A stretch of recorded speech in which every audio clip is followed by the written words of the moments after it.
Welcome to Module 8, Hair and Cloth Dynamics, and welcome to this particular lesson, which is the fundamentals of drawing hair. And the first very important fundamental is that of looseness and flow, right? Looseness and flow, being loose, being quick with your lines, and being flowy. A friend had said to me many years ago that hair flows and so should you. And also want you to apply this concept to cloth dynamics when we're talking about drawing cloth, right, and drawing clothing. Hair and cloth are very much affected by gravity. They tend to have a flow to them and a rhythm, and you want to move your hand in a way, using your arm to draw, that you're getting these nice, smooth lines with tapered edges, all right, that have no kinks along the way, all right, unless it's style dependent. That you really want to draw hair in a loose and flowy way. Remember, if we draw lines really slowly and we're trying to get flow going, we lose out on the tapering, which is very important in hair because, of course, hair strands are very thin and these tapers imply the thinness of the hair. But we also get these weird kinks happening along the way that really doesn't really happen in hair. Hair is very smooth and flowy and it just does its own thing. Of course, we're talking in a generalized sense here. Certain hairstyles and hair types have different qualities to them. But in a general sense, we want to be drawing hair in a very natural way and in a very loose way. So please keep in mind looseness and, of course, return to those previous modules if you've forgotten those key concepts of looseness. But it is absolutely pivotal in drawing hair. Right. Now, let's get a little head model going over here. And something we want to keep in mind is hair directionality, right? What's actually happening with the hair directionality and what's happening with the gravity of the hair. Now, the hair is really like some kind of crazy plant. It sprouts from the scalp, usually everywhere, of course, and it kind of moves about in different directions and has a little bit of volume from its sprouting points. As it comes up and builds on top of the other hairs, it gains some volume, and then eventually it's affected by gravity and it gets pulled down the front, the sides, and the back of the head. All right, so we want to keep in mind that there is this sprouting happening. And of course, you've probably seen people who will brush their hair in a particular way so that they have a middle path or a side path or what have you. And that's a good example of where the sprouting can kind of occur. So something like this might happen, right, where the hair is kind of sprouting and then it has to move back over the back of the head. So don't forget to always indicate this multi-directional movement of the hair from the top of the head, right, going backwards, coming forwards, going to the side, and so on and so forth. All right, so we want to keep in mind the directionality of the hair and gravity affecting the hair. It sprouts up and out and then it's affected by gravity. All right, hopefully that diagram looks a bit insane, but hopefully you get the crux of that. So let's in fact put some notes over here for ourselves, and we will just remind ourselves of looseness and flow.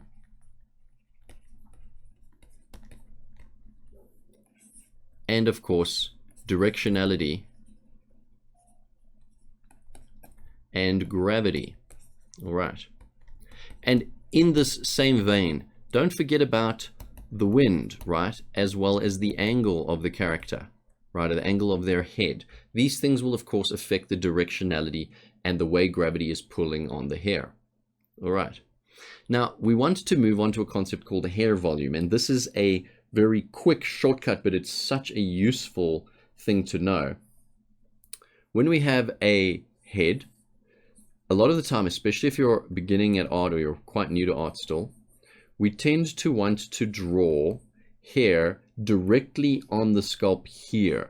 And we want to start going like, okay, there's some hair coming out here and it's doing all these things.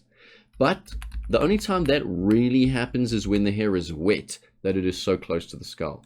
What we want to always strive to do is just a few centimeters, a centimeter or two, scale dependent on your character. Right, that's not real world centimeters, it's a character's version of centimeters. You want to ensure that the top of the hair is really floating above the head.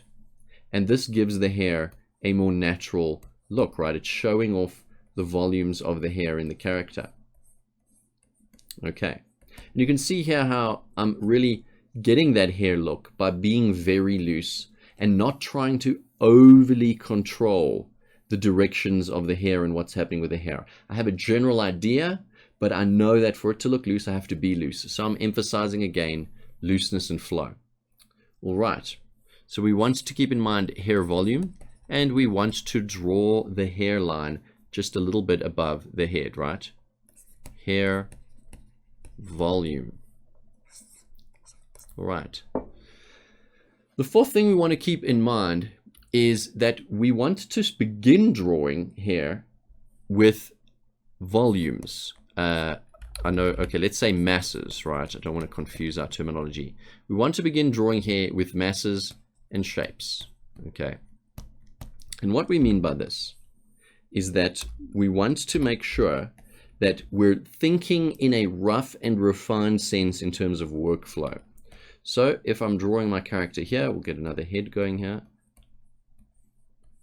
that when I'm planning the hair, I'm not drawing the hair. And when I'm drawing the hair, I'm drawing the hair, right? I'm not planning the hair. So when I'm planning a hairstyle, let's say we have a character with an up style, we'll give her a side part, and her hair will flow down. We'll remember the spacing of the hair. That we're kind of just putting in these big volumes. We're not doing thousands of strands everywhere and trying to get all the little lines to overlap nicely and things like that. We're not really doing that. We just want to plan the big volumes. All right, so there's one volume there and a big volume here. It's going to be behind the ear. And those are our big volumes. And of course, there's a multitude of hairstyles out there, so the shapes and the volumes will look different. And the reason we're calling them volumes is we want to kind of see them almost as these kind of 3D chunky bits going over the form. So I'm going to kind of draw what that one piece may look like, as if it kind of folded over the back of the head, and it's this very 3D element, and it has weight to it and thickness to it. Right, so we want to think about the massing in our planning stage. In our refined stage is where we will turn the hair into smooth, beautiful, silky, lovely looking hair. All right, let's clear this stuff out of the way. So we want to keep masses and shape in mind. Okay, our fifth point here is we want to avoid overstranding. We want to avoid overstranding. It's very tempting to go crazy with the hair once you've got the masses and the shapes down. It's very tempting to want to go and start like every strand. There's a strand for everything happening, and you know you've got the mass there, and we're putting hair lines on everything, and everything's like super detailed, and we want to draw the hair with all these lines. It may be tempting to do that. Take my advice, let us not do that at all. Hair tends to bunch together and group together, right? And because of that, we want to focus on the masses, and then we want to imply the details of the strands. We don't want to draw in all the strand detail, okay? This is very, very, very important for you to know. We do not want to draw in every single micro strand. We want the viewer to see like, okay, cool, there's a clump of hair here. Okay, let's just get that mass in. And we're going to draw in a few strands. 1, 2, some overlaps there, some lines here just to show the gravitation, the gravity and the directionality of the hair. Some overlaps.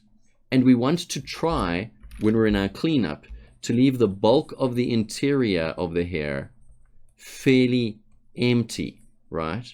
When you get more advanced and you've got a lot of practice in drawing hair, then you can start deciding how you might want to add in additional details based on the style that you're going for. Maybe you're going for more of an American comic book style, where we may end up seeing a few extra strands in the hair. But for now, focus on the massing. So avoid overstranding. Don't go in and strand, put like hair strands on everything. You'll mess it up. Focus on the masses and getting the volumes, right? Getting the clumps of hair together and reading clearly. All right. We always want to think in 3D, guys. Of course, we're talking about a very round form here when we're talking about the cranium section. All right. So we've got a lot of directions happening. This goes back to directionality, but I want to just reinforce, you have to think about this in a sculptural way. How would the hair fall over this cranium area? All right, so that is avoiding overstranding. And as I said, we want to work in the rough and refined workflow way here, right? Rough and refined. And the reason is, most of the time you'll probably find you'll end up detailing / drawing the actual hair itself in the refined stage, or in the sort of cleaning up the rough stage. You generally don't draw the actual bulk of the hair in the planning phase. You're just kind of just planning the hair out as you're doing it in the rough stage. You're just kind of creating the plan of the forms, keeping these key points in mind as you do so. So for example, I'm going to do an example head here, and we'll do a more creative hairstyle. We'll mix up some hairstyles just for fun. Okay, I'm going to draw a female character. We'll draw in a bit of a, maybe more of a cartoony kind of style. I'm going to keep her facial features fairly simplistic because we want to focus on the hair.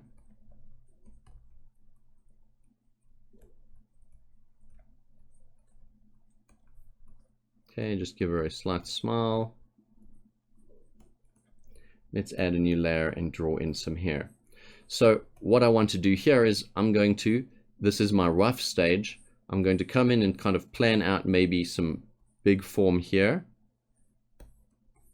And we'll give her a long hair on the outside here, just kind of planning these big shapes, keeping things loose.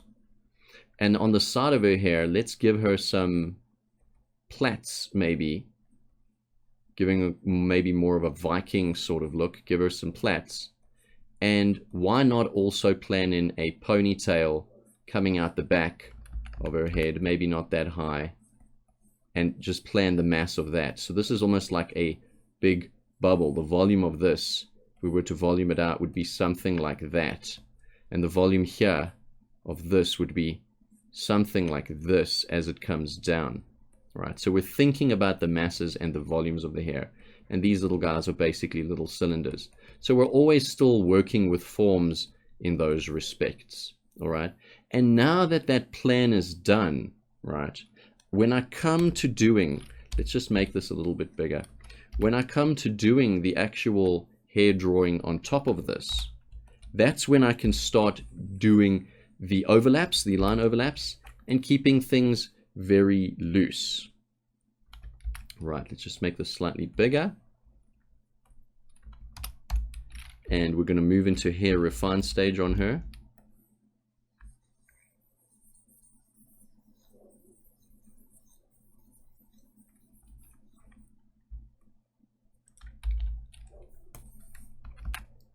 And here I can now try to do things in a way where I'm imagining the directionality of the hair. I'm creating overlaps, intentional overlaps here, where the overlaps help me bring in detail. So I just very loose with my hand, varying the strands because I don't want to sawtooth, right? I want to avoid sawtoothing as much as possible.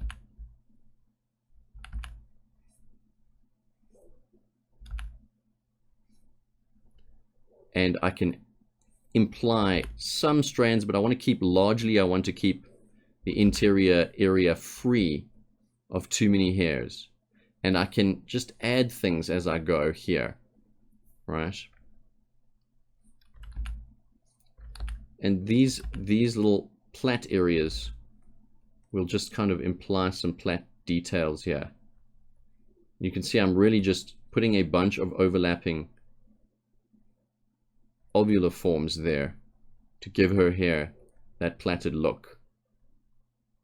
Okay, we'll go more into plaits in detail a little later on. The key thing with hair as well, more than anything when you're at this particular stage, is ensuring the overlaps actually read. If you have tangents in the hair makes no sense to the viewer, right? You can have no tangents. You have to really think about having everything have some kind of overlap, logical overlap happening. So you can see here, even as I do these, I'll do this line for detail, for example, and there's my overlap. Here where the hair turns, there's my overlap, there's my overlap, here's an overlap. Drawing hair really has a lot to do in this stage, the refine stage, with ensuring the overlaps read. So for example, down here, there's a bit of a tangent. I have to enhance that overlap so that it reads. Can add extra hairs, but they need to have an overlap. All right, so we want to be thinking about those overlaps at this stage, but also, once again, I know I'm pushing this point, but you have to understand how important it is. Looseness is absolutely critical when you're drawing the hair. Absolutely critical. It's impossible to draw appealing hair, I would say, without being loose. You can draw hair, but it may look a little bit stiff, or it may look wiry, or what have you. Okay, so just adding in these extra details quick, just to kind of finish the look a little bit. But looseness is pivotal. All right. So looseness is absolutely pivotal. And don't be tempted, once again, to put a million lines in the hair. All right, so those are our big points of drawing hair.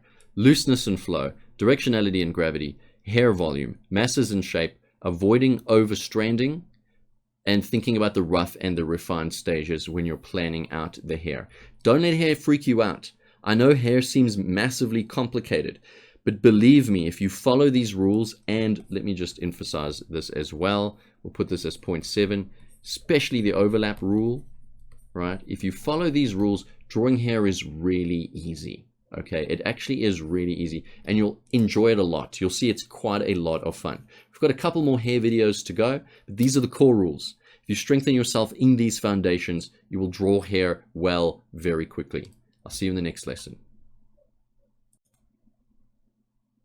In this lesson, we're going to take a look at some important elements of drawing hair.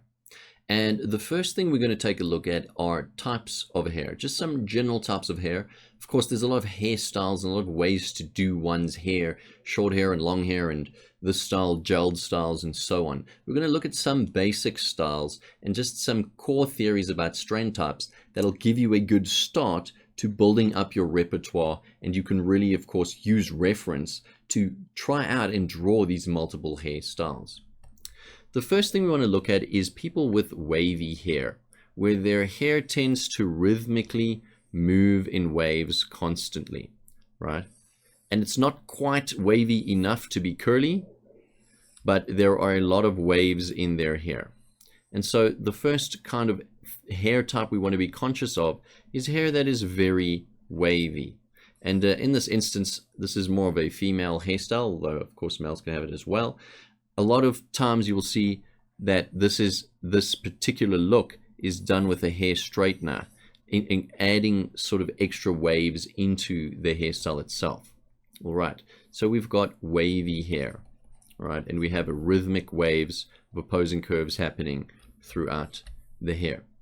The next type of hair that we want to look at is straight hair. And straight hair, as its name implies, is for the most part straight. It lays fairly calmly on the top of the head, and it kind of comes down, and it may have a little bit of a wave or two in it, but they're very large arcing waves, and for the most part the hair is pretty straight. Usually thin hair is like this. It's thin, so gravity affects it more easily, so it's kind of because it doesn't have a lot of body to it, and because it's thin, it's kind of like a weaker sort of hair, I suppose. I hope that's not an offensive term. And so it kind of bunches together, and it's just pulled down by gravity. It can't fight gravity as much as thicker, wavy hair can, and of course, curly hair. So it does have a few waves, but the waves are kind of a bit more subtle, and so this is straight hair, all right? And then you get people with curly hair, of course, curls to various degrees. And usually the curliness could, of course, cover their whole head. But some people with curly hair have sort of straight hair that then starts becoming curly. And curly hair is really defined by consistent and perpetual curliness happening everywhere in the hair itself. So I'm just kind of doing more of a directional kind of guides with curly hair here. But of course, you can have short curly hair, long curly hair. And the idea is that the hair is constantly trying to bend and curl. All right. And we want to show this with a lot of opposing curves happening as the hair is moving about.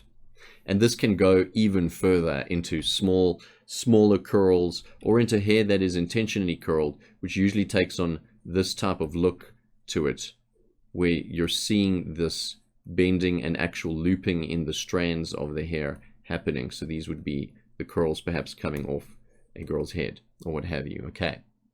And then of course we have short hair, and short hair styles obviously more common in men than women, I would say. It's where the hair has been cut, and because it's been cut, there is no gravity to pull the long strands down. So the hair tends to be spikier and spikes up more if the hair is quite short. So wherever the hair is short, it would spike up more. And of course, we're not talking about gelled styles or anything like that, but it can be brushed back and whatnot. But the key thing to remember is because it's shorter, it has a bit more of a fuzz to it, because there is no additional strands pulling it down, so it will spike up a little bit more. And of course, we can go so short that someone has no hair, or just, you know, little spikes for hair. So we want to be aware that there are a multitude of types. Now, you might be saying, well, that's quite obvious, but for new artists, especially, generally they tend to draw one particular type of hair, which is probably the worst way to draw hair ever, and we're going to get to that in a moment. And it looks a little something like this. All right, this is really terrible, really bad. Let's use this model. They'll draw hair like this because they've watched possibly too much manga or something, watched too much anime, mind you, and read too much manga, and they're trying to imitate that particular style by sawtoothing the heck out of the character's hair and just drawing this very dull, lacking in looseness type of style. Please do not do that, right? Consider the type of hair your character has, wavy, straight, curly, and so forth. This is short, mind you, I don't know why I put straight there. Consider the type of hair your character has, and then implement the hair in a logical way, using reference where you need to, if you want a particular style, or you're just not sure of how that particular hair type on that particular individual looks. All right, so that's why I wanted to emphasize this, that there are degrees of curvature in the hair, degrees of spike in the hair, based on whether it's short, curly, straight, or wavy. Please do not do this chunky look. Just get that out of your system right now. Do not do that. All right.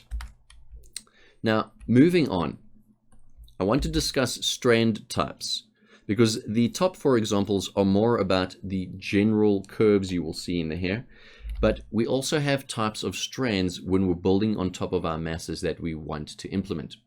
And we're going to look at 4 types of strands. And the first strand is a pointy kind of strand, which looks a little something like that.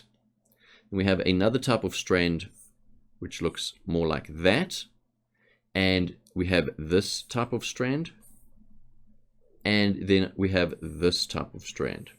Okay, and I'm going to label them and explain them to you as we go. So this first type of strand is called a pointy strand, and it's characterized by being broad at the back as it goes back into the mass of hair, and narrow at the front. All right, it's very pointy, it's very sharp, it looks like a sharp tooth or a sharp spike or something, and that is the pointy strand type. Next we have the tapering type, and it's called tapering because it tapers at both ends. All right, and this is good for little loose additions of hair, which we're going to cover some basic hair shapes just now as well, which we'll come back to this one. But for example, if on this first wavy model here, I want to put in an extra little piece of hair, the tapering hair type is quite good to doing that, because it shows that the hair kind of originates from a small quantity of hair and then kind of fans out a little bit, and then it rejoins itself again.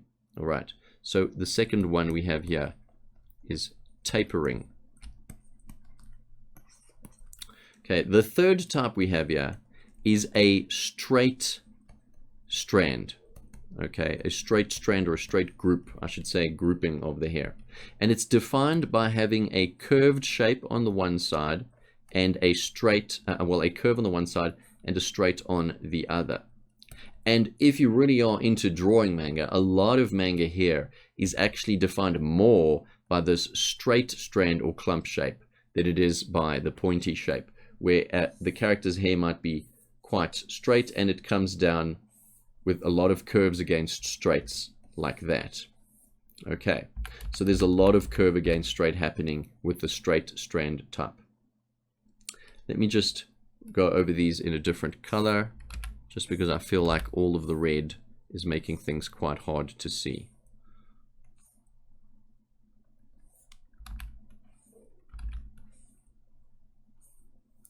And then the bulbous type here is having a mass of hair that is tapering on one side and quite broad in the middle.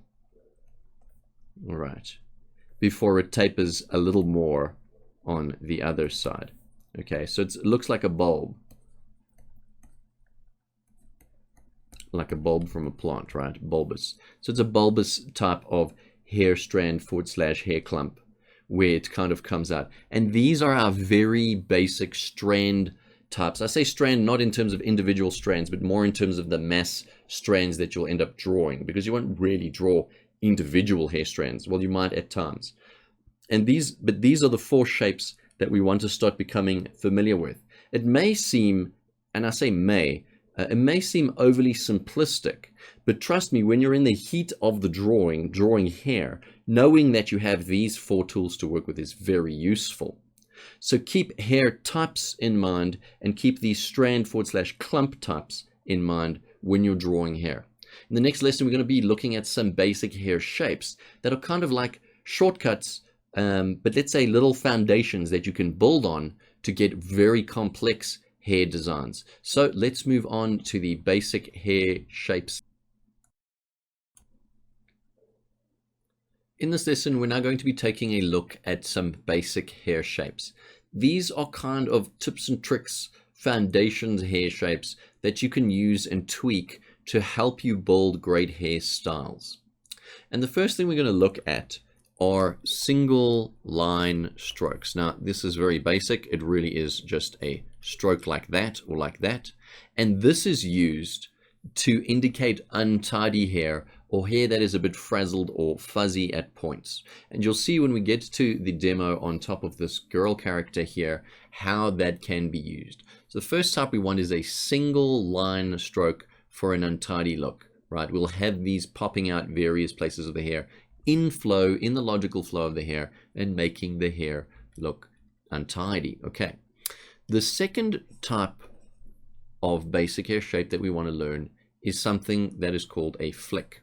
And it just kind of looks like that. So it's very similar to that tapering basic hair strand shape that we looked at, right? But here with the flicks, you're particularly adding them to sections of the piece to give an area a little bit more extra hair or a little extra clumps of hair.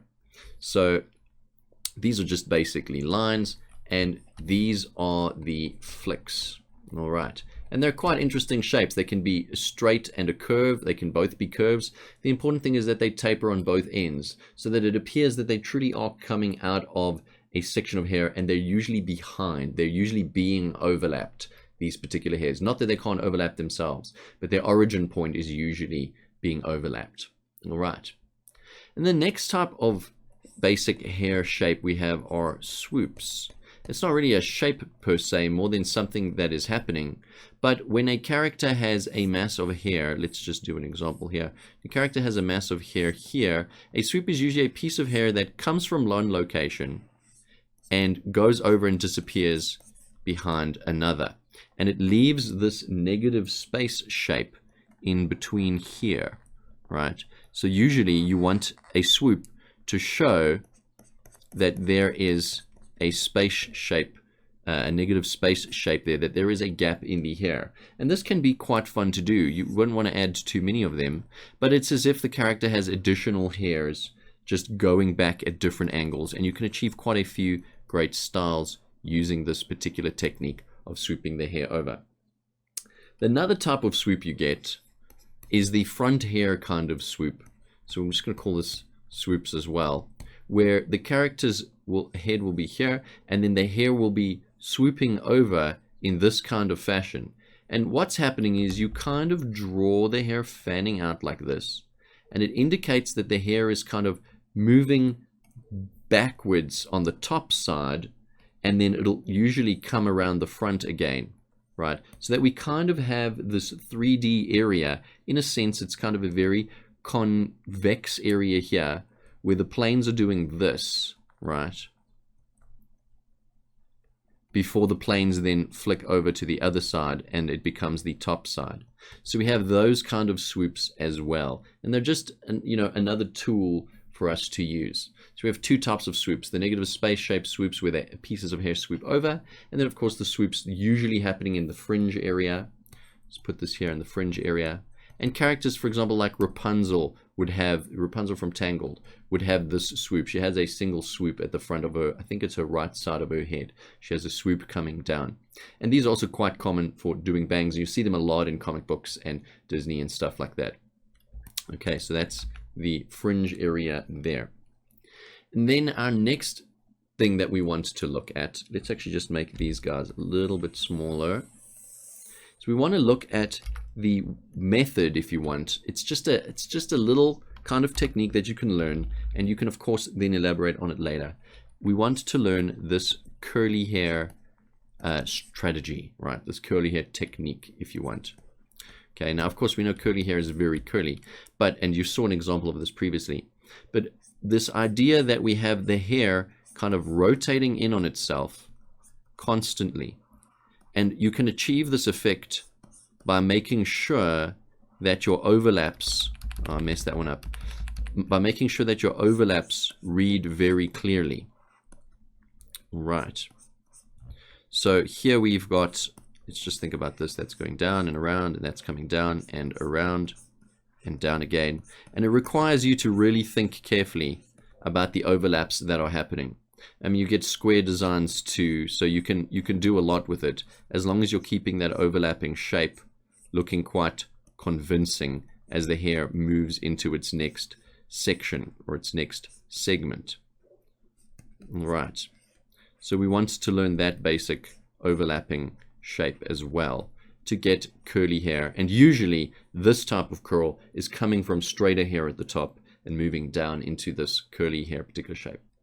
Next, let's take a look at the basic shape of plaits, which is a shape you're going to want to learn so that you can get a generally acceptable plait out. And there's actually quite a lot of ways for you to do plaits in the hair. But really what you have is this kind of L shape almost, where one piece usually is higher than the other, and they basically continuously plug into each other. Learning this basic shape is the best way to go about it. I'm going to duplicate this just to show you what happens when you continuously draw it on top of each other, right? So you can see that it makes a pretty convincing plait design. Now there are a lot of ways to draw plaits, and there's a lot of styles for plaits: more loose plaits, more tightly threaded plaits, plaits that have 3 pieces in them, and so on and so forth. But for the purposes of getting this down really quickly, learn this shape, right? Learn this basic shape, and this really is a great shorthand that you can then just keep drawing the same shape in itself continuously.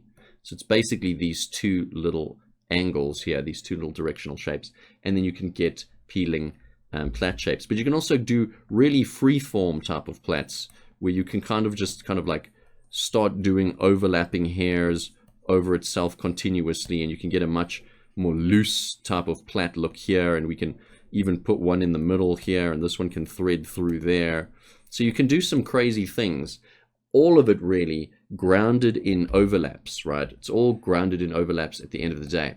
So think carefully about the overlaps, and of course think carefully about the fundamental lessons that we need to learn and really internalize from the first lesson. All right, but those are some of the basic shapes that we want to know to draw hair well. Now, we also need to be very aware of an important concept called size variance. Now, hopefully, because you should have by now already done the Module 6 lesson on sawtoothing, we're not going to have consistently sized pieces of hair, right? That looks terrible. It's multiple parallels. What we want to do is ensure that between these three elements, big, small, and medium, we're constantly sizing the hair in some kind of randomized pattern of big, small, and medium. So for example, if we do a nice big chunk of hair here, we've done a bulbous shape there, and then we can do a medium, let's say, tapering type of hair, and then we'll do a small curved to straight hair.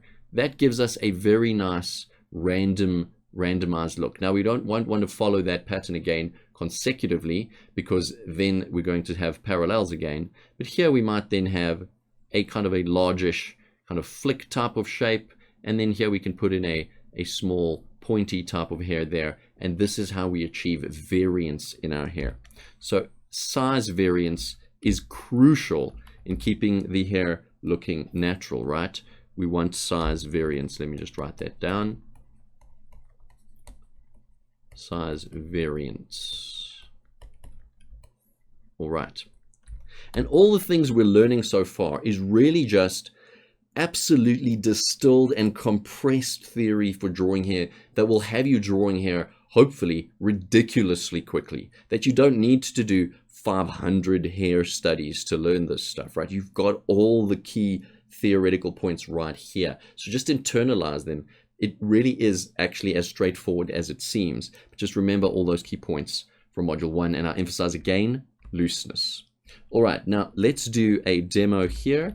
Just implementing some of these hairstyles and techniques happening on this particular character. And I'm going to do a rough stage and then move into a refined stage on her. All right, so let's give her, I usually do a lot of side paths.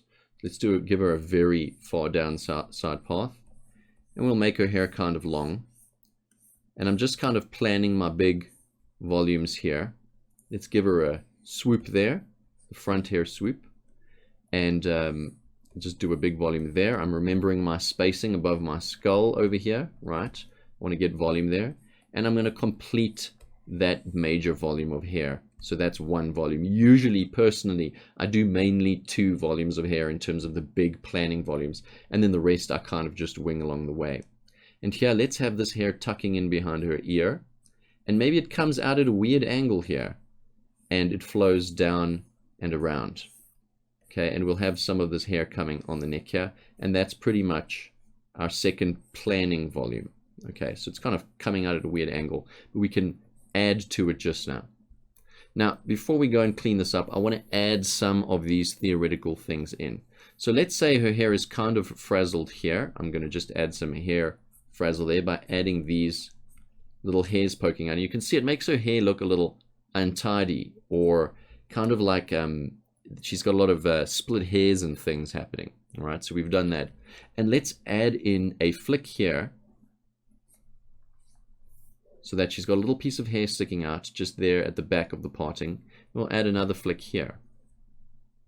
All right, so you can kind of see the effect that flicks add. And then we can add a swoop coming around the back here. We'll add it kind of like a flick, except it reconnects. Okay, and let's do another one. Right, so you can have some real fun with the hair. That one looks super crazy. Let's keep it in there. All right, so she's got 2 swoops happening, and that one's coming around the back one there. And really, this is all made possible by the overlaps. The overlaps make this all entirely possible. And let's add in, why not? Let's add in a curl happening here. And so we have to kind of think carefully about how this curl is going to look. Usually it has a frontal shape that then folds around to the back shape. Just like that.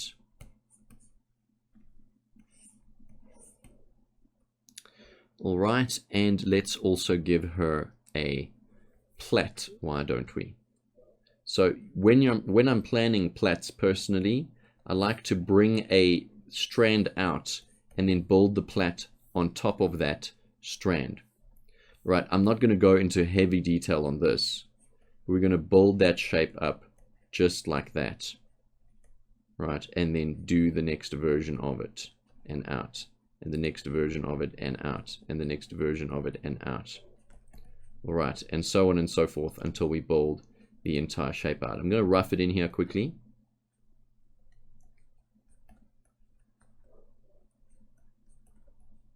And you can see I'm going to be sizing this as its sizes changes according to the hair strand. That's why I defined the hair strand first, so we can get this look going continuously. So the plait's kind of like changing its scale as it twists in the hair here, and of course as the hair gets thinner.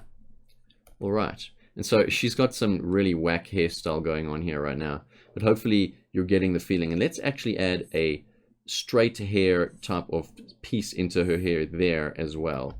Right, so we'll bring kind of a straight to curve hair piece there, just to really complete the madness that is this particular character's hairstyle. All right, let's just bring her a little bit into focus. She's got a lot of hair going on here.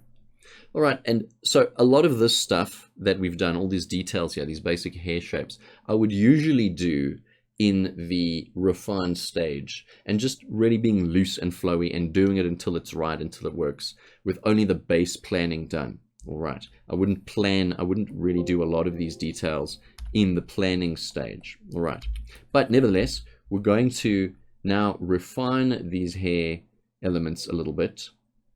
So I'm lowering the opacity on that layer, and I want to keep my size variance, big, small, medium, in account as I come in here to do these elements of hair. All right, so let's first get this swoop done.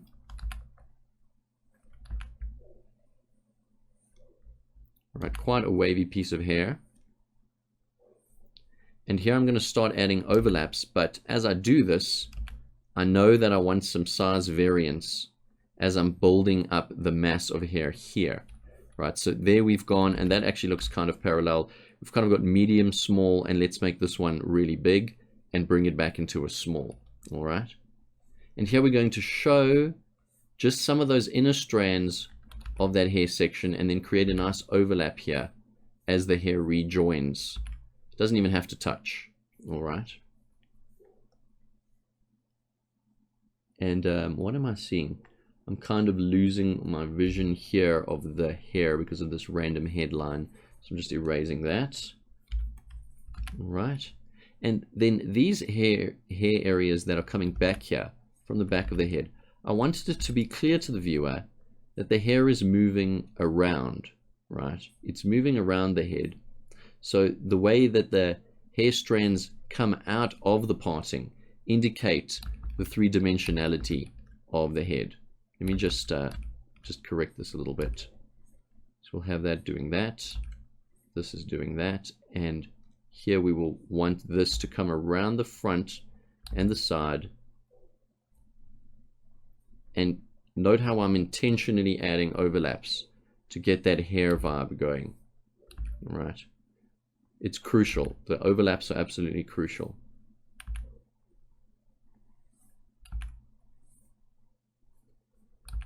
So we're going to bring this hair piece down, and I'm adding a little piece of hair there, and we can add a curl here, why not? And I'm constantly ensuring as well that there's size variance also in the thickness of the strands. So here, this is one length, and then this is another, this is a little bit wide there, X width there, and then it's a little wider here, and then it's a little narrower here and narrower at the tip. And this gives us that dynamic look in the hair. We'll add in that section there, and this sort of straight to curve one. It's not perfectly straight, but we'll kind of bring it up there just for the sake of it. And you can see it's quite a different vibe from having a pointy type of hair piece, right? It's got quite a significantly different look to it when you do that with the hair.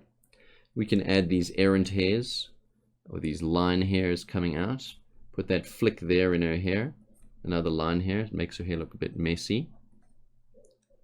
Another thing to keep in mind as well is you don't have to stick exactly to your planned drawing. And that's one of the great things about drawing hair. You'll find that in order to stay as loose as you want to stay, you're going to have to kind of draw in a way where you're kind of doing the general feeling of the plan, but you're not sticking explicitly to the plan. Because really, in order to keep these lines smooth and loose, you'd have to draw them 1,000 times if you were going to get them exactly the same as the plan, right? So keep that in mind, that you kind of have to break the plan a little bit to keep things looking loose and natural. Here I'm going to add in some overlapping lines and some lines there just to show the hair's coming from behind the face. I'm just weighting up the head here, just so we have a clear differentiation of what is hair and what is head. Right, and over here, I'm just going to weight this piece of hair here. And we can kind of build up some of these other layers of hair. Let's get these swoops in here, making sure our negative spaces read. Just create that swoop as a little bit thinner. And we could just add some size variance here, a little one, and we'll leave it at that. And do another flick. All right, so she's got an insane hairstyle. That's just the way it is. We'll add in a little piece of hair there, and a little one, and an even smaller one, because we want that size variance. And then the plait, of course, is going to require some extra work.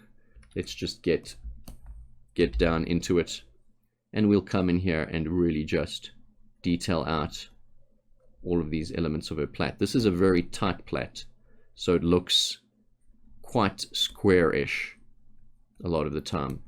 But as we've discussed, you can loosen it quite a bit if you do some crazy things with the hair.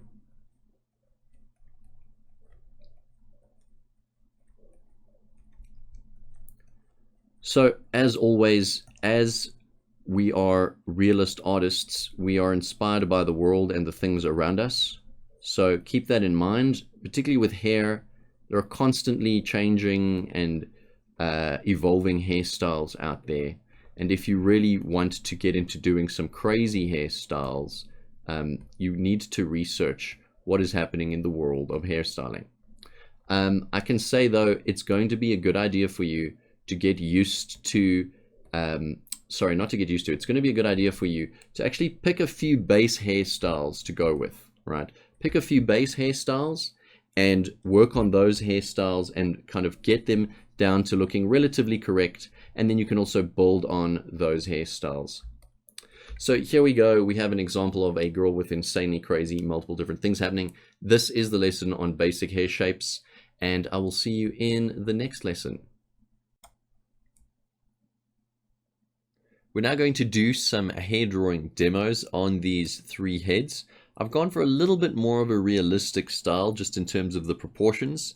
So the character is a little bit more realistically proportioned. And yeah, let's get right into it and draw some hair. So I haven't really pre-thought these, so we'll take it as it comes. But what I'm going to do is carry on just using the basics that we've learned and getting the volume in there and blocking out just kind of a basic shape, but striving to keep really loose as I do this as well. I think here we'll just give her a kind of a, maybe more of a standard hairstyle. Add in a curl here or there, nothing too crazy.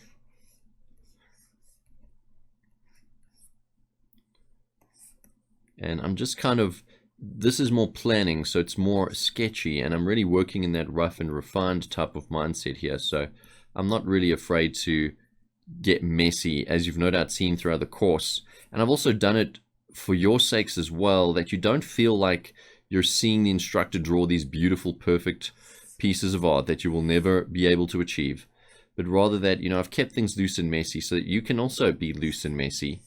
Don't worry about the look when you're in your planning phases, right? I think that's good enough planning. It's a pretty straightforward hairstyle. It's nothing amazingly spectacular, but it's okay. It gets the job done. And I would call that it for its planning. I'm just kind of trying to get some more dynamic shapes in here. Trying to see if we can get, you know, I don't know, just get a little bit more flair happening, perhaps in the curl there or something like that.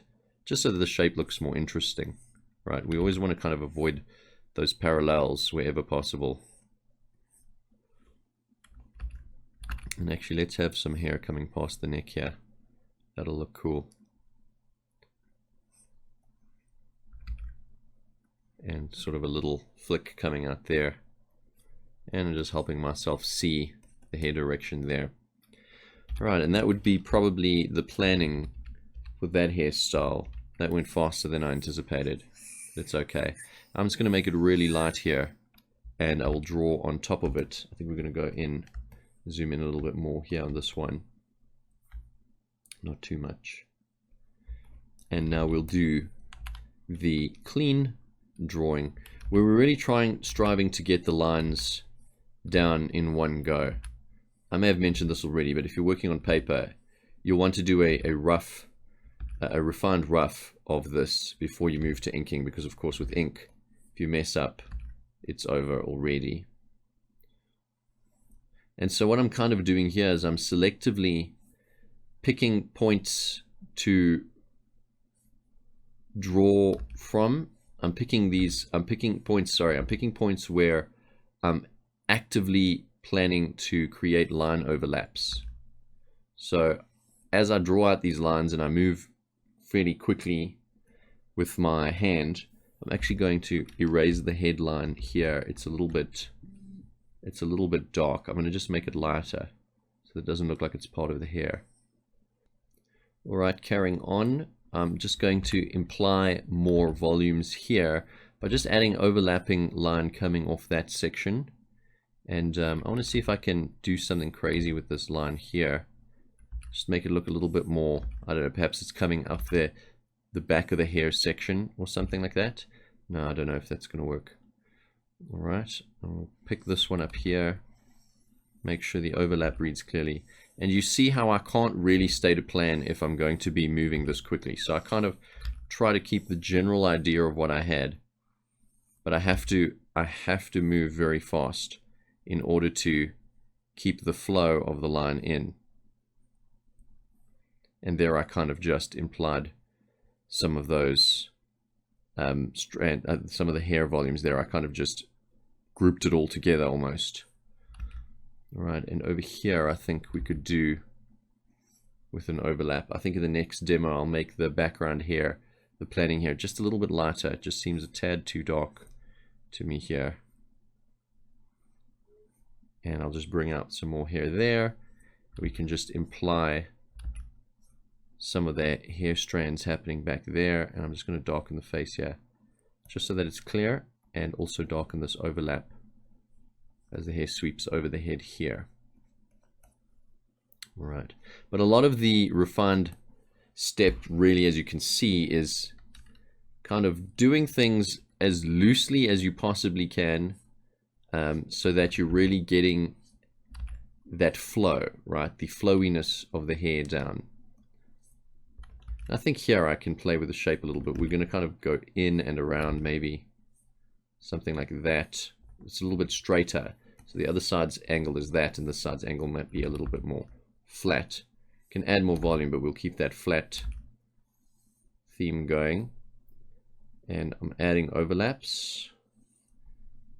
And what we can do here is I'll add an overlap like that, bring this piece around, and now we can see two sides of the hair chunk almost, right? So kind of gives us a nice 3D feel. It's a little bit parallel here, but it's not the end of the world. Maybe try and break the parallel a little bit with another overlapping line, something like that. And we'll pull out some kind of flick here, making sure it's tapering both ends. And I'm going to erase the neckline, the line of her neck here, just because we're going to overlap the hair right over that. And I'll pull that piece of hair here in. And I've kind of turned this from a pointy basic shape into a bulbous shape here at the end over here, which is something you can do. You can really go crazy. Once you have the basic shapes down, you can go crazy. And let's now get these back hair sections in. And really I'm creating, a lot of the time I'm also creating opportunities for overlaps to happen. You want the viewer to feel like there are these masses that continuously overlap one another as the hair comes down. And here we'll put in that little piece of hair. No, it's paralleling at the end. You want to make sure it tapers nicely. And I would call that one, yeah, I'd pretty much call that one done. Now, if you want to go for more realistic hair, right, so obviously this thing is a little bit messy. We've got, the planning lines were a little bit too dark. We wanted to erase them a little bit more. But if you want to go for more of a realistic look, because this is, of course, more stylized, what you would do is you would increase the level of detail, also called LOD. You may have heard of this term before, LOD or LOD. It's just obviously an abbreviation of level of detail. You increase the level of detail in terms of going into the strands, going into the chunks. You'd still do the chunks, but you'd go into the chunks, for example, and you would kind of detail them out a little bit more. So just add more overlaps into the chunks and into the strands. So here I've got some hair pieces. I would add more overlaps in here, and maybe I'd have a piece of hair coming out here, and so on. But you want to make sure, as we've mentioned previously, you don't want to put stranded lines in the hair like this, because the minute you start doing that, the viewer is incapable of seeing the overlaps and seeing the masses. All they see is this mess of lines. Okay, so you want to be very careful about how you go about that. Make sure the overlaps read and that the overall massing reads as well. All right, let's move on to number 2. I'm going to give her a, let's say, a more spiky, kind of funky look.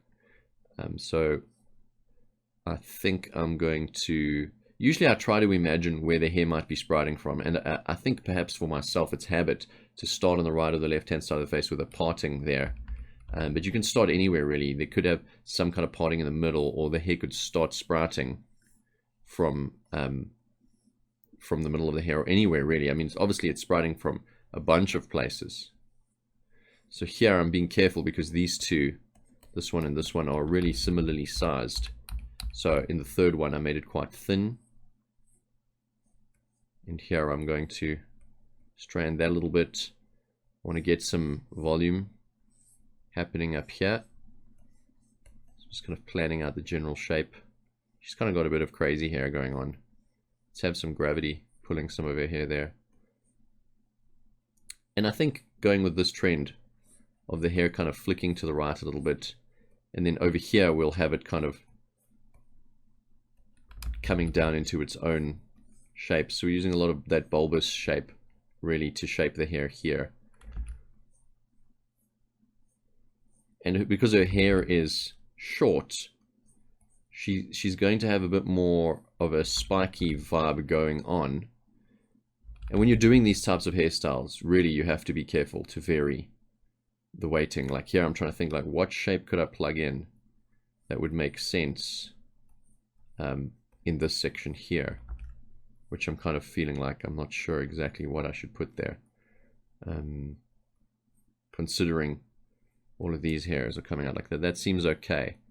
So in a sense, we've got this kind of star shape happening up here, and then it kind of rolls around this way. All right. And let's just give her a bit more volume on this side of her head here. Trying to keep those shapes varied. It can be quite tough. Just planning it out like that. I almost imagine like she might be someone with hoop earrings. Right. Just with this type of hairstyle. I don't know. But actually, let's just give her a bit more hair here. This looks a bit weird. But there's no hair in that section. And of course, you can add layers on top as well. So you can actually go in here and add even more layering. This is just an example. I'm going to keep it a bit more simple than this. But you could add layers of hair in there. You know, so you can build up layered hairstyles quite easily by just building layers of these really loose strokes into one another. All right, I'm just seeing how I feel about it, if more or less is kind of the overall shape reads well and it feels decent. That seems pretty good for a plan. I'm going to lighten this up quite a lot compared to the previous one, just so we can see the hair drawing a bit better, the overlaps and stuff a little bit better. All right, that's pretty light. I'm going to her head here as well. And I'm going to just lighten her headline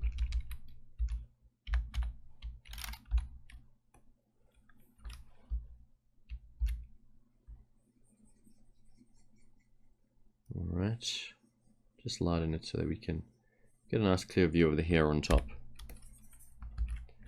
We're going back to the hair, and again, going back to lesson 1 of module 5, where we're talking about rough and refined.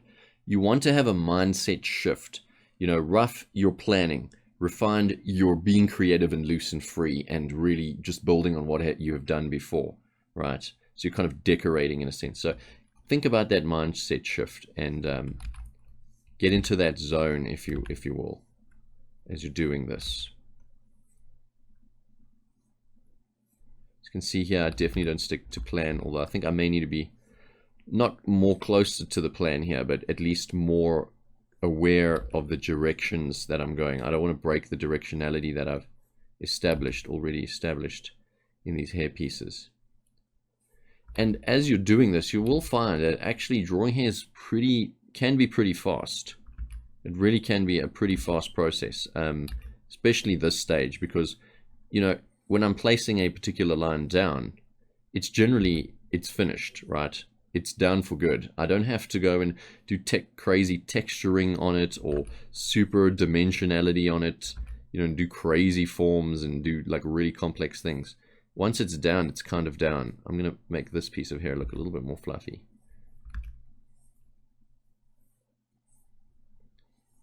And you can definitely introduce some layers that kind of, the hair, you know, the hair's crazy. It's going to do its own thing sometimes. So there I've made it point in the opposite direction. We've got a bit of a tangent happening here, so I'm going to erase that and probably erase this line, because this chunk of hair came past that line there. Right. It's maybe going a little bit too high.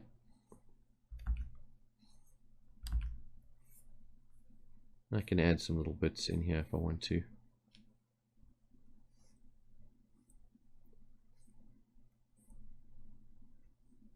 You can see I just changed the hair design there completely. It's all good.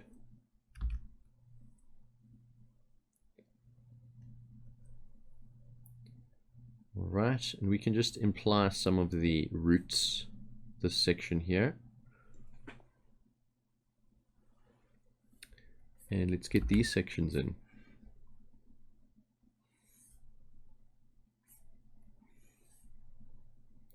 And so asymmetry is something we're going for. It's a big theme we're doing here. Those two guys mirror each other, so we want to avoid that. There's kind of a bit of mirroring happening there. So my job now is to try to get some variance in here.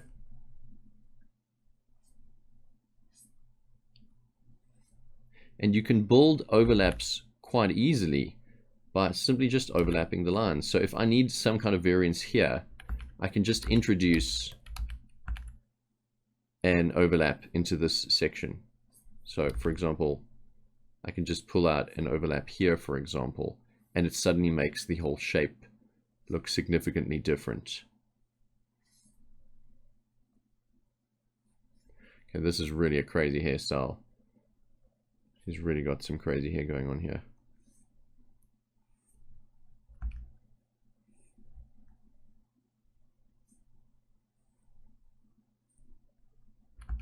And we're just pulling some hair past that ear. And we'll pull some hair here like that. And that would be that for that hairstyle pretty much. Wouldn't do too much more in the hair. Depending on the style, right? Style dependent. Wouldn't do too much more. And I think for the last hairstyle, we can actually go and do a bit of a modern type of cut. Well, we'll see if it's how effectively I can achieve this look. But I'm thinking something like where we design the chunks like this. She's got a piece of hair that hangs down there, and a piece of hair that hangs down here. And then her haircut is kind of stepped from the back, comes down like this, and hangs here. And it's kind of more, her hair is more straight in this scenario.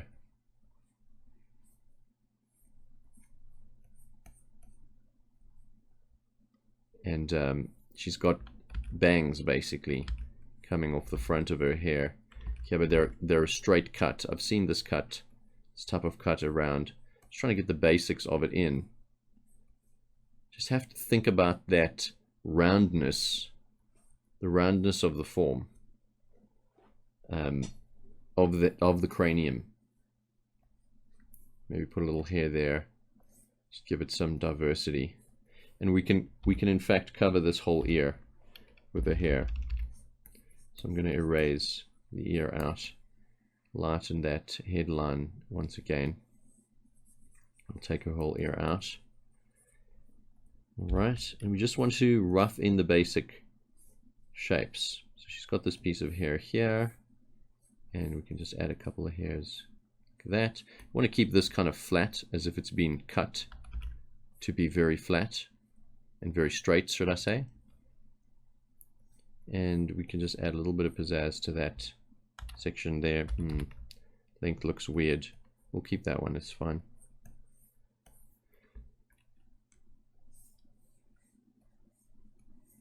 And I'm just emphasizing to myself that in fact this fringe is going to have some kind of line here, I think, where it's definitively coming out. It's overlapping the rest of the hair.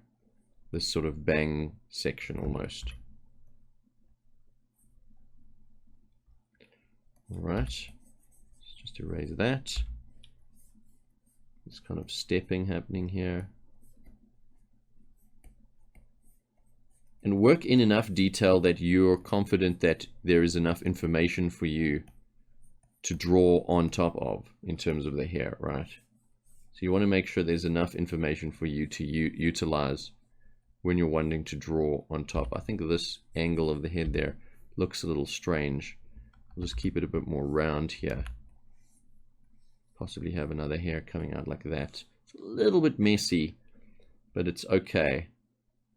I'm not sure necessarily if this hairstyle suits this particular character's face, but why not? Give it a try. Alright, and I feel like it wouldn't be a bad idea to have some piece of hair coming out the side there. Alright, and that would be the planning for that. Just using all of our basics, all of our basic fundamentals. We'll lighten it quite nicely here, quite a lot in fact. And let's draw the final lines for this hair. Kind of using the guide underneath. You can see I tend to, it depends how clean I want it to look, the lines.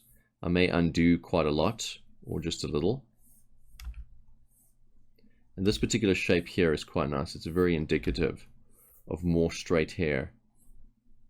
You know, in terms of how straight the straightness of the hair, the weight of the hair, the thickness of the hair, and how gravity affects it. As long as you're working your overlaps, keeping your overlaps working, it's very hard to go wrong. As long as things are clear, the overlaps are clear, it's very hard to go wrong. Just keep your arm loose while you're doing this. I cannot emphasize looseness enough. Pretty much in everything, you know, in all the art that we're doing, looseness. Even if you're talking about painting, looseness is incredibly important. And it's not an easy to grasp concept. Looseness, you know, the word, I think it's a semantic problem. But the word, it just kind of doesn't allude to something that everyone can imagine what looseness is, as if it's some kind of solid object, you know, like go and buy some looseness. But hopefully you guys have learned by now that it relates to both dynamism in your shapes, that they have directionality, and of course physical looseness in your arm, so that you know to move your arm loosely to achieve this feeling of flow. All right, it's just adding some of those overlaps there. Just add a bit of a hair overlap up there. We can add a little one there, and let's do the fringe sort of bang area thing. I'm not really a hairstyle pro. If I want a particular style, I will just sort of Google it and see what type of look I'm trying to achieve and try and get close to it. No need to achieve the exact thing. Just get close enough that you will convince your viewer that this particular character's hairstyle is a particular way. This overlap's pretty important there, and we'll bring that up there. So hair's been cut straight there. Looks a little bit dull here, so I'll add a little extra hair there, and probably, yes, we're covering the ear here. So just erasing some of the head. We'll bring in some hair here. All the hair has to flow in some kind of logical way, so don't forget about that. Now I want to add just some kind of extra overlap there, maybe another one here as the hair comes from behind the head, and we'll call that one complete. So here we have a demo of 3 sort of just kind of made up hairstyles. We've got a shortish style, 2 shortish styles, and then a kind of a medium length one. And we've been using the fundamental theories and everything we've learned so far. I hope you've enjoyed this demo, and I'll see you guys in the next lesson. In this lesson, we are now going to be learning about cloth dynamics and the 7 clothing fold types. Now, we're not really dealing with clothing design, but really the dynamics of how cloth works and moves. This, of course, does vary a little bit based on the material that you're using, but generally speaking, you can apply this to most types of cloth used for clothing. All right, so let's get right into it and talk about cloth dynamics. So cloth really is very similar to hair in that it really is impacted a lot by gravity, and as such we need to consider the direction of gravity affecting the cloth, right? So we want to consider the direction of gravity. And in this as well, we want to think very much about swash and stretch on the fabric itself, right? We're just going to talk about these concepts a bit, and you'll see the application of these as we go through each of the 7 types of folds. Another important point that I want you guys to take down, and it's very, very valuable, it's very simple, but very valuable, is that generally speaking, when cloth bends, it never has a sharp point, generally speaking. It generally always bends at a round angle. So when you're doing clothing folds, you generally don't have very sharp bends like this. You'd have more of a rounder bend, and that will make your clothing folds look more realistic and less flat. And then the last thing we want to do when we're thinking about cloth dynamics is ask ourselves, where is the point of tension, right? Where is the point of tension? And the point of tension here is really relating back to squash and stretch in the direction of gravity as well, in terms of where is the cloth pulling based on the form that you're putting the cloth on, right? So where is the point of tension? Lastly, let me add something obvious, but I want to say it just so that we're really firm in what we're doing. That cloth really is nothing more than, of course, almost a very kind of 1D object in a sense. Obviously it's 3D, but for the most part, cloth really is just very thin, and we don't tend to double line draw it unless we're talking about thick fabrics. And so in light of that, clothing takes its form really from the underlying forms. You know, so if we wrapped cloth around a cylinder, the cloth is going to take the shape of the cylinder, more or less, of course, based on the fabric type and what have you. And so I'm reinforcing this so that we realize the clothing has to naturally follow the contour lines, right? Follow the contour lines of the underlying anatomy.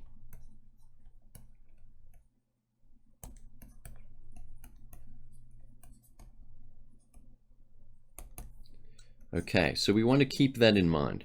If we don't follow the contour lines of the underlying anatomy, the clothing then looks very flat or like a sticker, or it really detracts from the 3-dimensionality of our piece. All right, and we really don't want to do that. We want it to look 3D all the time. And so now we're going to move into applying some of this theory. I'll put these notes to the side so that they're always with us. We're going to apply some of these theories by looking at the 7 types of folds. And let me list them out before we draw them, just so that if you are taking notes, you can write them down as well. And then we will go into them. So I'm going to put them here, 7 folds. And really, a dynamic look in clothing and a realistic clothing look is more about how the clothing is falling on the body and folding, right? And wrapping around the forms than it is really about the design of the clothing in terms of drawing it in a believable way. All right, so our first type are pipe folds. Our second type are zigzag folds. Our third type are spiral folds. Our fourth type are half-lock folds. Our fifth type are the unfortunately named diaper folds.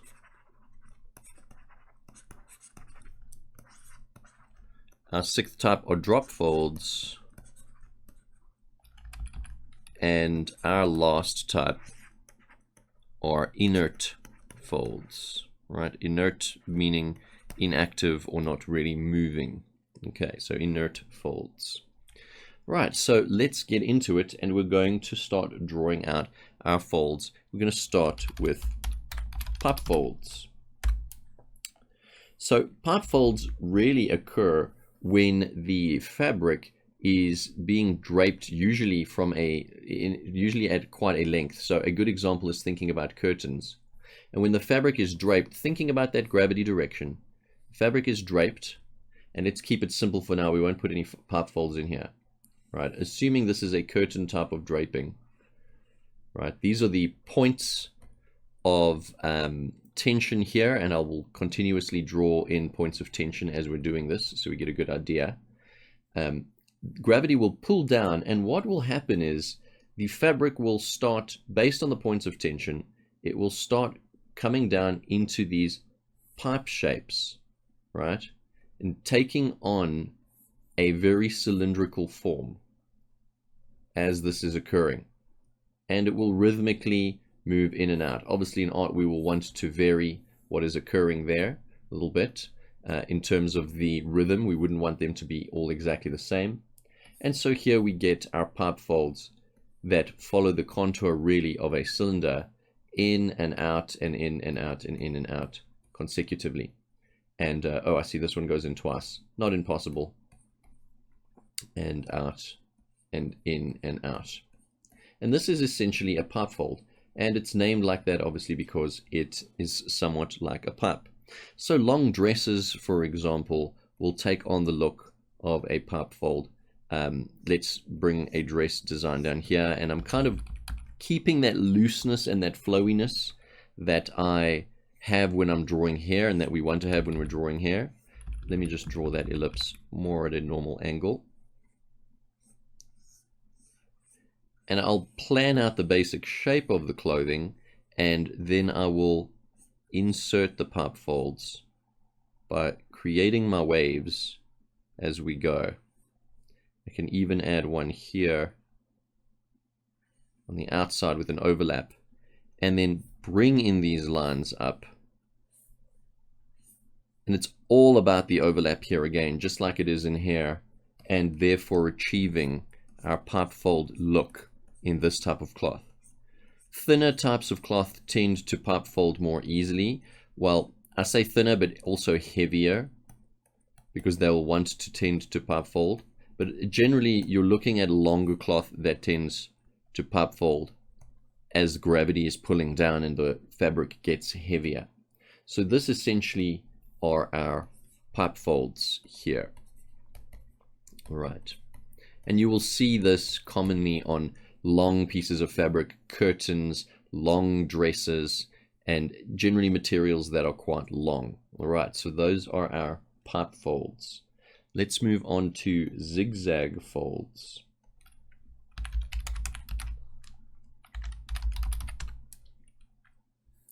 So zigzag folds are named the way they are because the fold kind of works in a zigzag pattern, very much like this.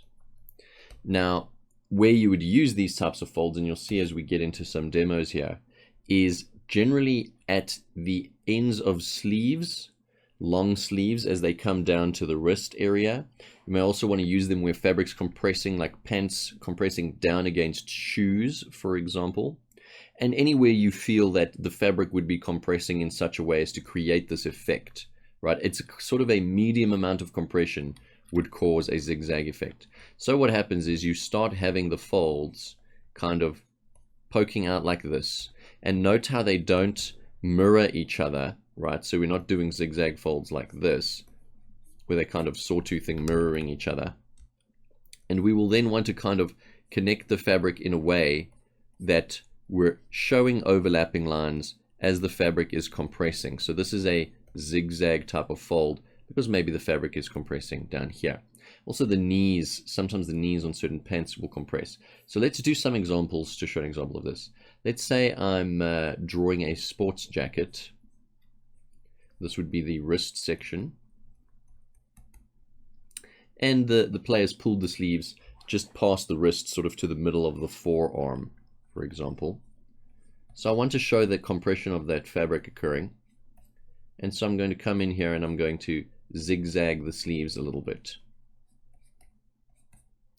And what I can do is I can use this shape, which you'll see is a common fold shape, and of course you can make derivatives of it, to show indentations in the fabric. So here we will pull these overlaps in our zigzag folds. Okay, he's pulled it just a little bit up, it's compressing a little bit. We want to bear in mind that we are on a cylindrical form with the arm, so we want to have the contour line showing very clearly. Okay, and then anywhere where we feel the fabric may indent, we can input one of these little shapes, right,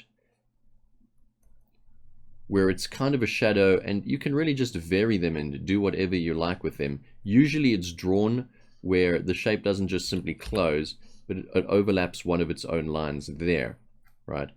And this helps us indicate areas where there are deeper folds happening in the fabric, or creases or crinkles to varying degrees. Okay, and so I can just put in a couple of these. The key thing to remember with fabric is it's not an exact science. You know, cloth really does whatever it wants to do. So you can't really sit there and control every micro element of how you want the fabric to look. Rather strive for a natural look, and by natural I mean pretty kind of almost random, keeping things asymmetrical. So here we can see in the sleeve section here, we've got that zigzag effect kind of happening, right? Let's do another example where we may be doing a pants leg. It's coming down from the knee, and maybe it's bunching in the knee a little bit, right? So we can start off with a zigzag design there, imagining the leg anatomy underneath there.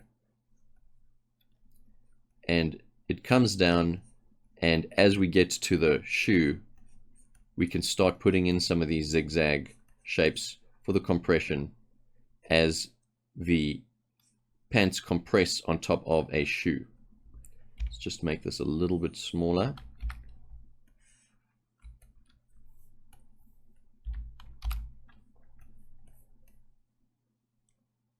Okay, this person's leg is at a bit of a strange angle. Let's just keep it at more of a straight angle.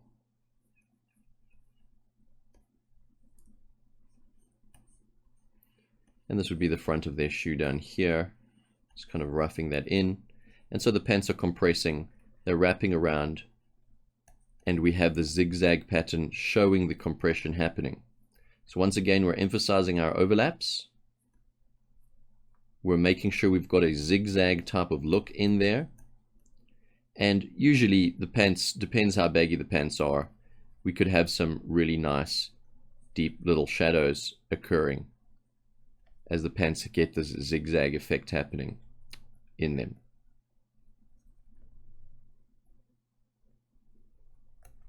Right, and once again we have the zigzag fold.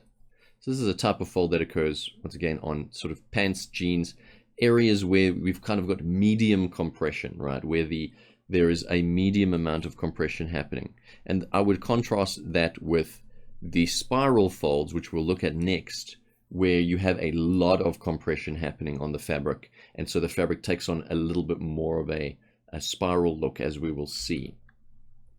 Right, So this is our zigzag type of fold. And really, to get good at drawing this stuff is really just drawing it and just remembering these rules. Asymmetry, and of course these rules here are quite key to just implementing these basic fold types. Also, you would do well to really just memorize these 7 fold types and use them where you need to. You don't need to make clothing, drawing clothing overly complicated for yourself. Just memorize them, remember the basic rules, be loose, and off you go. Okay, the next type of fold we're going to be looking at are spiral folds. Now, spiral folds kind of move in this type of way. Whoops, let's just draw that differently. They're kind of constantly spiraling in this sort of pattern. And this is due to heavy compression. And this is when someone pulls up their sleeves, for example. That's the most common area you see it, or wherever the fabric is being compressed on a cylindrical form quite a lot. So if there was a sleeve on here and we pushed the sleeve all the way up, we compressed it to half of its total length, we'd get spiral folds happening. Kind of looks a bit like a spring or one of those vacuum cleaner hoses. So let's do an example of that. And with the spiral folds, we tend to use a lot of these shading shapes on the fabric, right? You'll see here. So let's do a sleeve again. And of course, I'm doing very basic clothing here, but this could equally apply to perhaps stockings being pushed down or socks compressing. Socks compressing is an excellent example of spiral folds. When the socks have fallen down or compressed down. So really, you want to apply these theories to a bunch of different things, right? So here I'm going to kind of plan out the folds. I'm trying to keep them more asymmetrical. I don't want them to kind of be too the same on each side.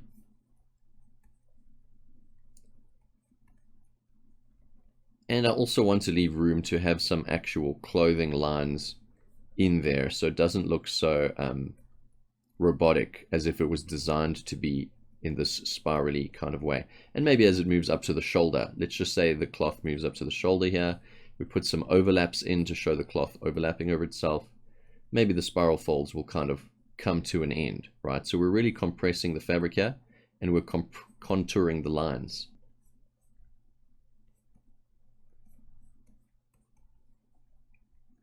Right, so now I'm going to just draw in a much clearer silhouette to these spiral folds, keeping my overlaps nice and clear. Draw this fold in there, this one there. Keep striving for asymmetry as well. And we'll draw one there. All right, and because we're having this compression, we want those shadows in, right? The little shadow indicators. It just really helps sell the idea of how much compression is happening on these types of folds. And once again, be loose, be natural, especially be natural. Clothing, as I said, does its own thing. So don't try to control it. Just compress it as you think it needs to be compressed. Consider the material type, right? And work from there. Thicker materials, of course, may not compress as easily as thinner materials and so on. So you might have more neat looking compressions or more rough looking compressions based on what's happening with the fabric.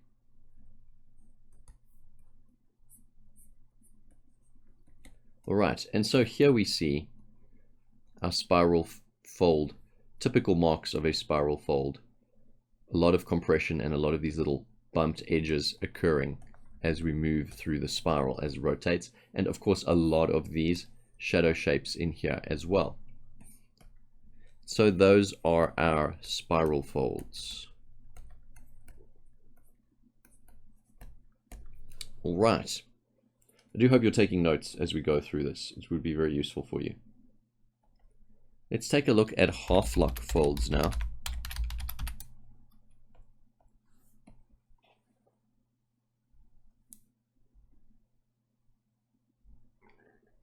So when it comes to half-lock folds, particularly, I'm not entirely sure why they are called half-lock folds. I've never really investigated it. But the idea we want to have with half-lock folds is that on one side we're having compression occurring on a form, and I'm drawing an arm here that is bending at a 90-degree angle. This is more of just the model of what's happening with the folds. So we have a compression happening on one side, and then on the other we have a stretching happening.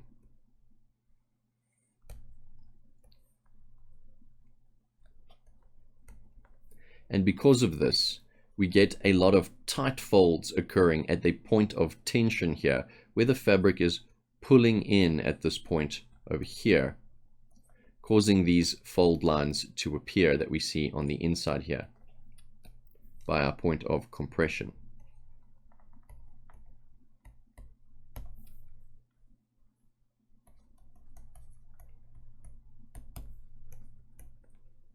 Okay, I'm just putting in the words here, expansion, so that we're really getting it. And our tension would be here. All right, and so areas you see half-lock folds are generally points of articulation, right? Points of articulation where our limbs can move, the actual joint areas where they move is where we will see these types of folds occurring. All right, at the points of articulation. So, for example, I'll do a sleeve example. If we have a man wearing a collared shirt, for example, and he's bending his arm a little bit, draw the arm section here. Maybe there's a button there or something. And he's bending his arm. Just going to emphasize some of these overlaps here. And the fabric starts wrapping over itself and being pulled as his arm bends, right? And we get these half-lock folds characterized really by the overlapping and the directionality toward the point of tension. All right, so that's really what we would do there. And you would do this in the same area on the legs, obviously the back of the legs. And also areas where the fabric is very tight. And actually that brings me to a point that I want to talk to you about. I'm going to do a small diagram here. When people draw jeans and pants, particularly at the crotch area, a lot of the time the fold lines here are drawn up like this, right, at the crotch. And then the pants sort of carry on very tightly down. And this is actually not correct. It looks bad, but it's also not correct. To overemphasize the crotch for one thing, which can look super weird at times. But that's not actually what happens with the fabric, because underneath here we have the really cylindrical like legs, right? And so when you contemplate the actual forms underneath, the correct way to have these pants lines drawn, and I'm going to just do a quick example here. So here we'd have our legs coming down, and here's our crotch. And certainly we can have a line or two showing the crotch, of course, that we're going to have those overlaps there to show what is in front, what is behind. But in terms of the point of tension here, the point of tension is not actually just spamming out all these fold lines from the crotch. With pants, they tend to come out at a horizontal angle here, right? Horizontal, instead of this V shape. So we get this V shape, that's incorrect. We want them to come out horizontally at those points of tension on the rounded forms, right? And this would be more correct. All right, so those are our half-lock folds. There are overlaps on one side of a compressed cloth section that is over form, and because the other side is really experiencing stretching or expansion. All right, half-lock folds. And I've said this twice already, I apologize for saying it again.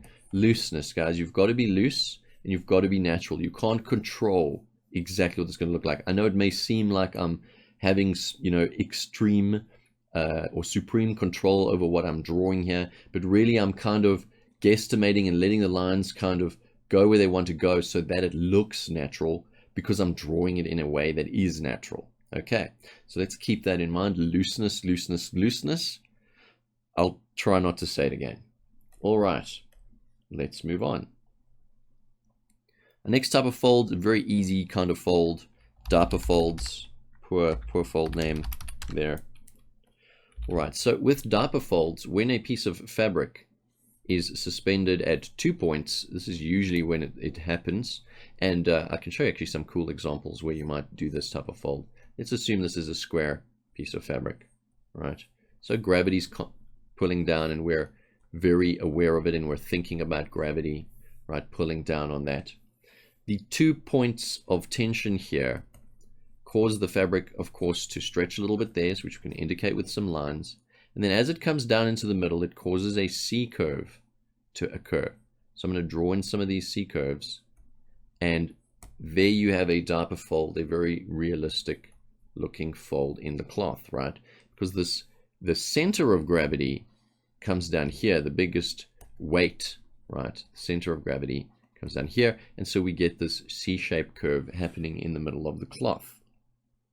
Right, and while we're on this, before I do a demo of this, let me say that folds, clothing, drawing cloth is very similar to drawing hair. So don't be afraid to just draw a particular shape. For example, I'll just draw this square shape here, and then erase a corner, for example, and take it and just do a random overlap.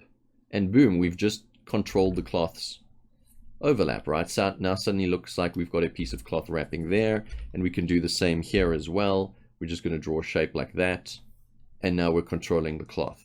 Okay, so it's not very hard, and you can keep the shapes really abstract looking. You don't need to control them. All right, so it's not exactly going to be the most amazing example of a diaper fold, but for example, you may be drawing a tabard, which is a piece of cloth that goes over the front of a knight's armor, representing his guild house or what have you, right? So the tabard would usually be, it would be kind of designed something like this. If we were looking at it from a top view and we laid it on a table, place for the head, this area wraps around the back, this area wraps around the front. Usually there's some kind of logo design on the front of it, and it just hangs down. All right. So if we're doing a tabard, for example, because we've got the 2 points of tension on our knight's shoulders, we would have the fabric hanging down something like that. Actually, we would combine, it depends how long this is, but we could have some pipe folds at the bottom, but over here at the top, we'd have some so-called diaper folds occurring, right, as the tabard hangs over the knight. Right. Otherwise, the cloth just really is characterized by this C shape. So there we have our diaper folds. Suppose if you're not in the United States, that would be a nappy fold, which makes it sound like 10 times worse. Okay. Anyway, let's move on. We're going to do drop folds.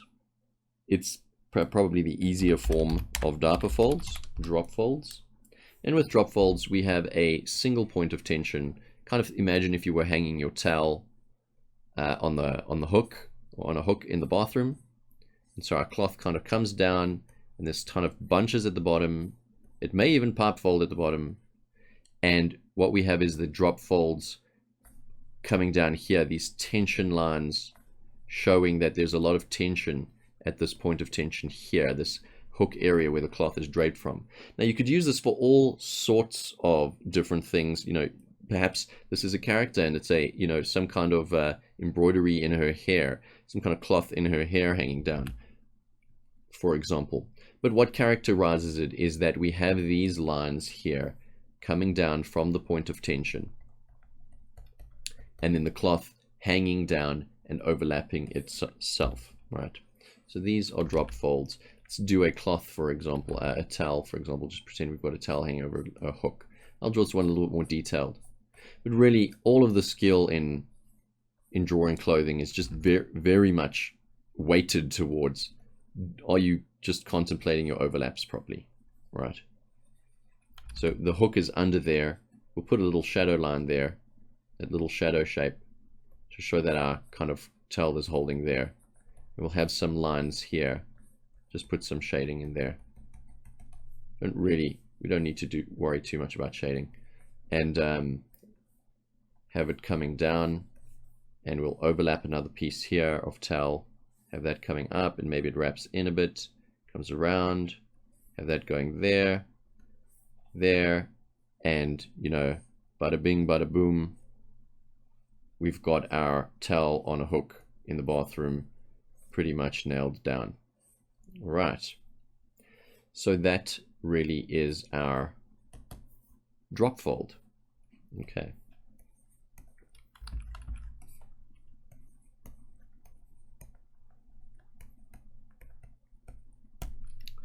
Awesome. And last but not least, we're going to take a look at our inert folds. Now, just keep in mind that inert is referring to inactive. The word inert means inactive. So there are folds that are kind of just there because of probably some energy that occurred at some point on the fold. The typical way that this is illustrated, the typical example is a cloth covering a ball. So here is where we would use those shading shapes quite a bit to really emphasize those folds, but of course we're also relying on overlaps. So for example, here I will kind of imagine a ball underneath a piece of cloth. I'll draw it at an angle, and the cloth's kind of rolling about. Let's make it a kind of a square piece of cloth, and it overlaps itself at some points. Maybe it builds up, trying to keep these sharp points so that we still feel like it's a square piece of cloth. And I'm just creating some overlaps there. And our ball's under here, so we would kind of have drop fold like lines as the fabric kind of fights its way down over the ball. But then we have these other folds that kind of happen where the cloth bunches up on itself. And we can then add some of these shaded zones just to emphasize the sort of scrunching of the fabric. And these types of folds would be called the inert folds, because they're not really the result of any kind of tension or gravity on them at present. They just kind of happened at one point, and so they just continue to just stay there. They maintain their form, right? And these are inert folds. All right. So that is that for cloth dynamics and drawing cloth. And if you follow these basic rules and you do a bunch of practice, you will be pretty good at this pretty quickly, I think. This isn't really one of the most complex areas of drawing, to be honest with you. Something I would advise you do is really gear your eyes up to observing the world around you much more than usual. We have to kind of escape the world of the muggles, so to speak, and really get into a zone where as artists we're observing everything around us, you know, really close up. We're zooming in on everything, we're focusing on everything. Why is this shape, or what is the shape of this when it's in this position or that position? And clothing, learning to draw clothing well is going to rely a lot on how well you can see and how well you're observing the clothing around you and how it moves and how it works. But these 7 folds are a very, very strong foundation for you to get drawing clothing pretty quickly. All right, that is the end of this module. I'll see you guys in the next module.